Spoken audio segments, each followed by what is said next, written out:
Well, you know I'm going to tell you the story, don't you? I think I have another phrase, particularly to women. There are no such things as glass ceilings, only sticky floors.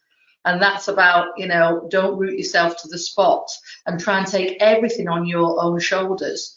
I think we have a cultural issue in the UK in that the women, and I'm talking generally here, women assume that childcare is firstly their responsibility and secondly the partner's responsibility, and they will divide it up and ask you to help and all this sort of thing, but they start from the wrong place in assuming that they have to organise everything around it. I mean, we are great organisers and we like to be in control, maybe that's it, but I just saw such an opposite approach to this 15 years ago now by my Swedish friend, Norwegian husband, living in London, and she had an 18-month-old at home at the time.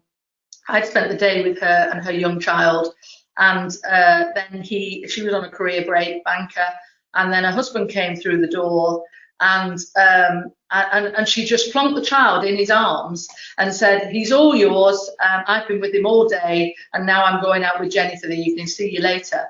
And off we went. And I'm thinking, wow. I mean, this was normal. And I sort of talked to her about it as we were out, and I said, I'm convinced that in the UK, the mother would have been one preparing a bit of tea, getting the little one in the bath clothes, and when husband came through the door, partner came through the door, would be saying, have you had a tough day, dear? Would you like to sit down? Shall I get you pipes and slippers? Type thing. But certainly wouldn't be saying, "Here's the baby, I'm going out now." That was like alien to me. But she said to me, "Jenny, it's not like that in Sweden and Norway. We start out when we have a family of this is 50-50. How are we going to manage this?" Yeah, they were well ahead of us in terms of a year off for the mother and then a year off for the father. So the child is, 2 by the time it goes to any childcare. They are years ahead of us in terms of flexible working, so she would always drop the child at 7:30 and he would pick it up at 3:30. That's a gentleman leaving his oil industry job at 3:30 every day to pick the child up.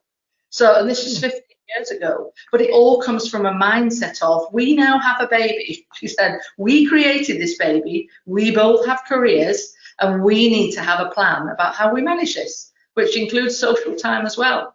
And it was just a totally different way of thinking. But I think it comes back to our culture on managing that. I really do.